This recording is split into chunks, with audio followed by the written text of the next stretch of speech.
A Hope County Sheriff's deputy trained as a medic helps a shooting victim during a domestic violence incident at this home. You know, when you have those situations right there, it's just always better to just be prepared. The officer is one of 2 deputies trained as medics in Hope County. Plus, polls close in less than half an hour. WRAL's team of reporters have complete Super Tuesday coverage. Here's the system barreling toward us that's set to bring us a soaking. I'm timing out when the rain will be the heaviest and what could be a messy commute.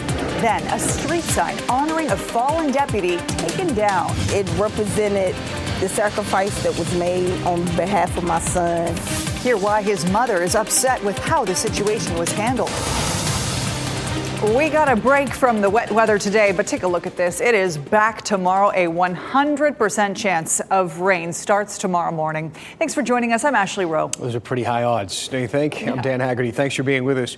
Check out the live radar as we take a look behind us. A big system, as you see to our south, moving through Tennessee as well. Georgia, South Carolina, headed right toward us. Meteorologist Mike Mays in the WRAL Severe Weather Center. Mike, what do you know? We're going to have a very wet day tomorrow. The heaviest rain should occur from about 9 a.m. to about 1 o'clock. And all models really point out for a pretty big soaking. Here are our in-house futurecasts showing 1.5 inches. The American model about 0.8. The European model about 1 inch. This just came in. And the NAM model 5,600. So the bottom line is we are going to see rain tomorrow. You are going to see rain in your neighborhood. This evening at 7 o'clock, the clouds have thickened back up. Overnight, we do see some rain approaching by daybreak, 3, 4 a.m. There could be a little light rain that cruises on by. But it's really during the heart of the commute that rain, real steady rain, sets on in. By 7 o'clock, you can see how widespread it is. By 9 o'clock too. And there's some of the more moderate and heavy rain, 9, 10, 11, 12 o'clock. By lunchtime, you're stepping out and getting some lunch. You'll run into some rain. The good news is it's not going to last all day. Later in the afternoon and evening for the commute, we see a little bit of a pause in the rain going on. There's 4 o'clock. And by 6 o'clock, there's a little pause. But this is set to move in Wednesday night. I'm going to track that with Futurecast coming up in less than 15 minutes, Dan. All right, I'll talk to you then. Thank you, Mike. A deputy saved a woman's life just weeks after receiving EMT training. Hope County has the only sheriff's office in the state where deputies are trained as paramedics. WRAL's Gilbert Bays spoke to the deputy whose training has already come in handy. The call came in as a domestic violence incident. A father had allegedly shot his son, but when deputies arrived, they found another shooting victim. Things are quiet here on John Brown Road in Hope County, but a bullet hole through the home's front window is a reminder of what happened here Monday night. Yeah, so when you're dealing with domestic situations, you're involving weapons, being physical, then a result of physical or weapons being involved is always injuries. That was the case when deputies arrived on scene. 70-year-old Jerome Johnson is accused of shooting his son. He was transported to the hospital where he later died. And while investigating the scene of the crime, Deputy Lee Black, who is a deputy trained as a medic, examined the victim's stepmother, who was also shot. He actually had a through-and-through bullet wound in the lower palm of her hand. Deputy Black was able to help stop the bleeding and calm the victim down until she could be transported to the hospital. We're told there were no other medical units available to assist the officer at that location. The officer's training as a medic was crucial at the scene. He's already had to perform as a deputy medic on several occasions. That in a similar situation, if we arrive on scene and I get there first and we've got someone with a substantial injury, I can progress into the advanced life support care. So this isn't the first time that Deputy Black had to use his medical training. He's told me he's done it at least 6 times since he's joined the force. In Hope County, Gilbert Bays, WRAL News. Amazing work there. We are now under 30 minutes away as you take a look at the countdown from the polls closing for the North Carolina primary election. Then the ballots will start to be counted. The results will start coming in shortly after. All day, we have seen people showing up to their polling locations. Even the candidates made appearances. It's a story for North Carolina and 14 other states. Governors, senators, representatives, and of course, the presidential race, all on the ballot nationwide. Now let's quickly walk you through one of the biggest races here in North Carolina, the race for governor. 5 Democratic candidates, 3 Republican candidates. The expectation is that Attorney General Josh Stein will win that Democratic nomination and Lieutenant Governor Mark Robinson will win the GOP nom. Eric Miller is at Stein's watch party. Aaron Thomas is at Robinson's. Let's start with Eric Miller in Raleigh. Eric, what's the feeling in the room tonight? Well, Ashley, you can see here in Raleigh, the banners are up and the stage is set for Democratic leaders and candidates. And you look over here, just the last couple of minutes, things have started to get busy at this venue here off Maywood Avenue, but still no sign of that front runner for the Democratic nomination for governor, Josh Stein. Now you take a look at this video here. You can see Stein has had a very busy day today. He's been out greeting voters in both Johnston County as well as Durham counties. Stein has had a commanding lead in the polls over the other 4 candidates in this race. That includes former North Carolina Supreme Court Justice Mike Morgan. Stein, of course, grew up in Chapel Hill before eventually winning a seat in the state Senate and then the Attorney General's office. He's hoping a victory tonight will catapult him onto another victory in November, but polls in that case looking at a hypothetical matchup between Stein and Robinson have predicted a very close race there, much likely to be harder fought than what supporters here tonight are hoping is an easy victory for Stein. Back to you. Eric Miller reporting live in Raleigh. Thank you. Let's send things over to Aaron Thomas now. He is at the Republican frontrunner Mark Robinson's watch party in Greensboro. Aaron?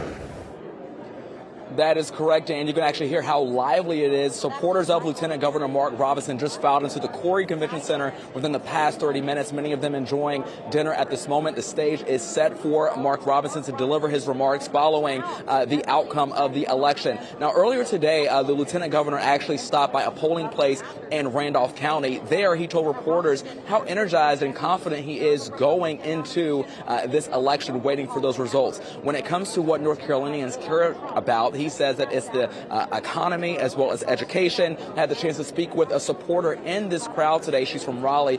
She says that she's confident that Mark Robinson is the person to handle those issues that we just highlighted. Now, opponents of Robinson, they argue at some of the remarks that he's made in the past, and WRAL has actually covered when it comes to LGBTQ plus issues, reproductive rights issues, and what's taught in public schools. He is currently the GOP frontrunner going against State Treasurer Dale Folwell and businessman attorney Bill Graham. Now, if he wins his GOP nomination, that would make Mark Robinson the first ever black person to be nominated for governor across any party here in the state of North Carolina. Dan? It could be a historic night in that regard. Aaron Thomas reporting live in Greensboro. Thank you to Aaron.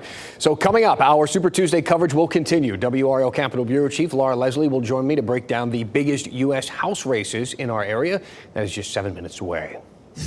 Charges against a Raleigh man accused of sexually abusing a child at his church have been dismissed. Kenneth Newcomer was accused of taking indecent liberties with a child at his church, Good Shepherd Lutheran Church. Court documents show that all charges were dismissed on March 1st at the victim's request. Records show PCBs were found outside of NC State's Poe Hall in 2018. The building was closed this past November after PCBs were found inside. The 2018 testing found high levels of the cancer-causing chemicals in caulk on the exterior of the building, but it doesn't appear that any follow-up testing was done inside. The university said this was part of a waterproofing project and is standard procedure when doing renovations on buildings this old. A sign to honor a fallen deputy taken down without notice. Tonight, that deputy's mother wants answers as she addresses the town board where that sign was located. WRAL's Heidi Kirk spoke with the deputy's mother, who says disappointment drove her to address commissioners face on. Deputy David Manning's mother remembers the day that the town of Pine Tops renamed Southwest 1st Street to honor her son after he died in the line of duty in 2018. She remembers it as one of the happiest days of her life since her son's death. And that's why when she drove by here last week and noticed that that sign had been removed, she was devastated. Next week, it will be 6 years since Deshina Manning lost her son, David. He died trying to stop a suspected drunk driver as a deputy for the Edgecombe County Sheriff's Department.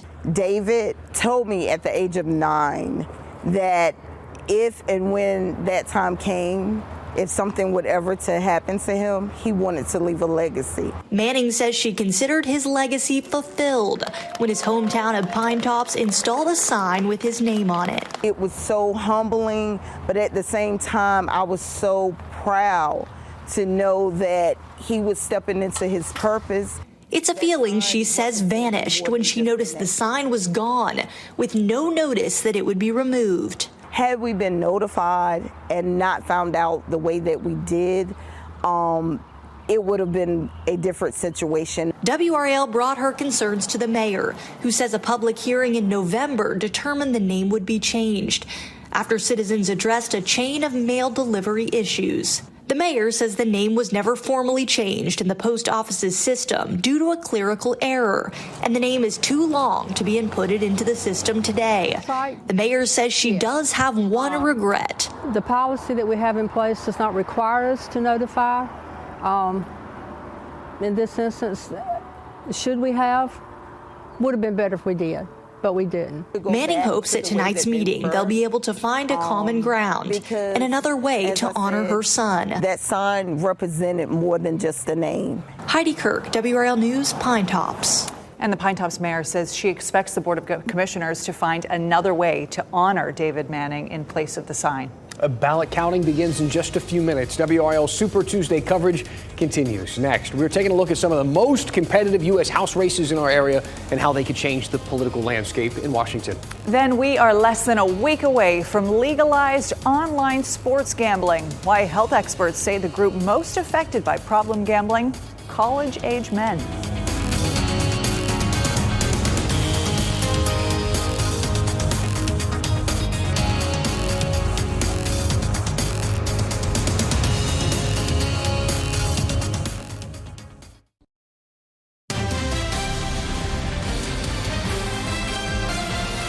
Well, here we are, just about 15 more minutes until the polls close and the ballot counting begins. North Carolina is one of the 15 states with a primary election on this Super Tuesday, several of them to talk about. We've talked about the governor's race, of course, but we want to focus on some U.S. House races. The districts have changed quite a bit, and so has the political landscape. WRAL Capitol Bureau Chief Laura Leslie joining me now to go through a couple of these races. It's going to be an interesting night. Let's start quickly in District 2. This is kind of a slam dunk, of course, for Deborah Ross on the Democratic side. She does have a challenger. Michael Camaro is a challenger, but she is expected to be the winner in that. Right. As far as the Republican side, how do you the Republican side, well, that's a good question. Alan Swain has run before. Republican Eugene Douglas and Robert Vergara, we don't know a whole lot about. They're going to have a really uphill battle here in Raleigh because this district has basically been made to be about 70-80% Democratic. Mm-hmm. So a Republican going up for this is probably not going to win the seat, but it's good that one's running. Another district, Dawn Davis's, District 1, that's been heavily Democrat for a really long time as we take a look at the Republican, the primary there. This is one we've seen a lot of ads on our TVs. We certainly have. And so Lori Buckhout is a political newcomer to North Carolina. She has run a pretty expensive ad campaign. You've seen a lot of her ads, I suspect. Sandy Smith has run for this seat 2 times in the past. She's kind of a Republican local, regular kind of person. Everybody knows Sandy Smith in that district. So this is going to be interesting to see money versus sort of brand name recognition. As you mentioned, Dawn Davis is the Democratic nominee here. But, this is going to be anybody's guess. This is about the only competitive district in this entire state. When lawmakers redrew the districts back last year, they basically took what had been 7-7 and made it 10-3-1. Mm-hmm. And this is the one. So this could go either way. I've seen a lot of reporting saying that the Democrats are ready to throw a lot of money into this race when Dawn Davis is challenged by one of the 2 people on the screen here. I bet the Republicans are too. Right, probably right. So as we take a look at another one of the districts that really has made a lot of headlines, and this is District 13. This is one that was new, and then it was drawn new, and then it was redrawn yet again. Yes. Wiley Nickel represented there. He decided not to run here. As we take a look at a very crowded field on the Republican ticket. Huge. Well, the first thing we want to mention is, if this sounds familiar, 13, it used to be the bottom half of Wake County and then this area here. Right. But what they did is they cut a bunch of the Democrats out of it, and they moved all the way up the border. You can see along the edge of Wake County up here to the north. So it's like a big backward C, and that made it a whole lot more Republican, which is why there's so much interest from Republicans in this seat. Brad Knott is one of the favorites for this. You've probably seen some of his ads on TV, along with Chris Baker, David Dixon. Other favorites for this seat include Kelly Daughtry and Devan Barber, but they finished 2 and 3 in 2022 behind Bo Hines. Right. And then Fred Von Cannon, which we just flashed by up there, another very well-known name in this race, but as it's 14 candidates, really. It could be anybody's guess. And we will pay very close attention. So here we are, about 15 minutes, a little less than now for the polls to close. Then those ballots will start being counted. We do want to make a point that typically we get some early voting numbers in right as soon as the polls close. That's not the case this year. It's not, and that is because of, not nefarious, right? It's because of a change that lawmakers made last year. And so it used to be that elections officials during the day on Tuesday could sort of tally up all those early voting counts, right, that we did for the last 2.5 weeks. And then they could have that ready to go and just push the button at 7:30. They're not allowed to do that anymore. They have to wait until after the polls close to start processing all those votes. That was 670,000 early votes statewide. So that's quite a bit. And each county is going to have to do it. So it's going to be an extra probably 30 to 90 minutes. Laura's going to continue to help us understand the process, the things that are new this year, what we are expecting to see and what might change throughout the evening. WRAL is your Super Tuesday election night headquarters. We will have the fastest results as they are counted on WRAL TV, WRAL.com, and the WRAL News app. Look for updates every 30 minutes after the polls close on WRAL News Plus. For national coverage, NBC News will have a full wrap of the results at 10 p.m. on WRAL. On our team, we'll have you covered with all the local races at 10 p.m. on Fox 50. Then at 11, WRAL will have all the big races from here and across the country. It's going to be a long night. North Carolina, less than a week away from legal online sports gambling. There's some fun to be had, but you should still be careful. Health experts tell WRAL young adult men, especially those in college, are most at risk of developing addictive behaviors. A psychology teacher from UNC explains at that age, the reward center and decision-making parts of the brain are not yet fully developed. The part of the brain that tells them maybe this is not the best idea, or let's think about inhibiting our initial impulses. Let's think about exerting some self-control. That's still relatively immature. So you have kind of this drive to seek out reward, less immature kind of top-down control of that process. Feeling restless or irritable when you can't gamble and the inability to stop gambling are key signs of gambling addiction. If you or a loved one may need some support, you can call 1-800-GAMBLER. You know, about 2 to 3% of Americans are considered to have mild or moderate gambling problems. I know it doesn't sound like a lot, but tomorrow I'm going to put that into context. We will hear from the folks who will be monitoring your sports betting behavior very closely, all in an effort to help. Join us this time tomorrow here on WRAL at 7. Let's send things over to meteorologist Mike Mason, the WRAL Severe Weather Center. Okay, we've got some very serious stuff behind you there, Mike. Yeah, we have severe weather awareness going on this week, and tomorrow is the statewide tornado drill. And despite there being rain in the forecast, the drill is going to happen tomorrow. There's no severe weather in the forecast. It will take place tomorrow morning at 9:30. You might want to review your plan with your family tonight or tomorrow just to let them know where they need to go, and in case there's a tornado heading toward your neighborhood. If your kids are home alone, they need to know where to go. And when they're at school tomorrow, they're likely to discuss that in their classrooms. If you hear sirens tomorrow, there's no tornado. It may look nasty out with the rain, but it's just a drill, and that takes place at 9:30 tomorrow morning. The only severe weather threat far to the south in Florida and off to the west in Texas, it's a level 1 threat. That light shade in green, which you'll see quite often, is what we call our general thunderstorm category. Thunderstorms are possible, but they're not likely to be severe, and it's probably just a small chance that we could see a thunderstorm tomorrow. It's primarily just going to be a cool rain. Out there right now, the clouds are increasing. Apex is quiet. It's a pleasant evening. Fayetteville looking pretty good. Chapel Hill too. Sanford, there's no rain in the area. No rain tonight until early tomorrow morning, maybe 3 or 4 a.m. And temperatures are comfortable. It was 74 in Fayetteville earlier today, 66 now, 62 in Raleigh after 67. The clouds never really cleared enough to allow enough sunshine to propel us up into the 70s. Quite disappointing. I was looking forward to the 70s. Out there tonight by 11 o'clock, we're 58. By 3 a.m., some light rain in the area. And really the rain gets going during the morning commute. 7 and 8 a.m. could be quite wet. Elizabeth will outline that on the live dual Doppler 5000 radar tomorrow. So it's 100% chance of rain from 9 o'clock till about 1 o'clock. The afternoon and evening commute likely to be dry, the chance for rain really drops off. And you'll see that here on Futurecast. Tomorrow morning at 6, temperatures running in the 50s. It's overcast. The rain quickly piles in. By 9 o'clock, it's quite widespread. That's where you get that 100% chance of rain. And some of this could be heavy, and it's all moving up toward the north. By the time we get to lunchtime, it's likely to be wet across the area. Not likely to have much work done outside tomorrow. If you're working landscaping or construction outside, you might have to have some kind of indoor work to do tomorrow. By 3 o'clock, the rain's breaking up. By 5, 6, 7 o'clock, notice there's a hole, very little going on other than cloud cover. And then there's this second batch off to the west that moves in 10, 11, 12 o'clock, likely lasts through 3 and 4 a.m. This is another round that could be quite heavy too. By 3 a.m., still some of that left over. And when we wake up Thursday morning, it looks like it'll end up being dry.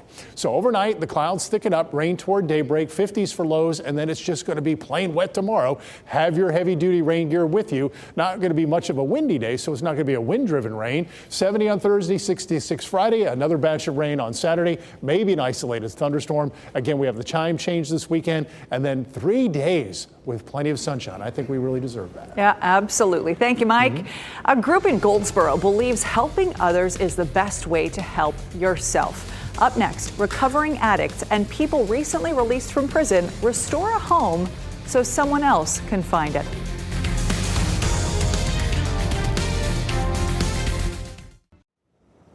You wouldn't know it, but this house in Goldsboro was once deemed unlivable. The group Hope Restorations transformed it. They help people recovering from addiction and people who were recently incarcerated. Those are the people who helped renovate this house. The group's founder tells WRAL that many of the people who participate just find meaning in a project that helps others. It's a powerful thing for someone to realize, I've got value. My community needs me to do the best and clean my life up and do something good. And if someone can ever see that about themselves, that's over half the battle. What a great message.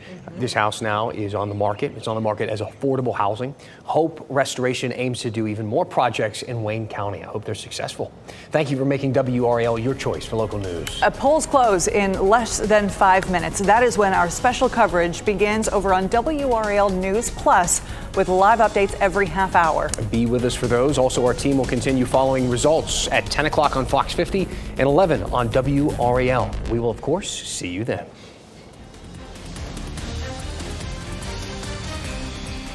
Keep watching WRAL News over the air channel 34 and Spectrum channel 1257.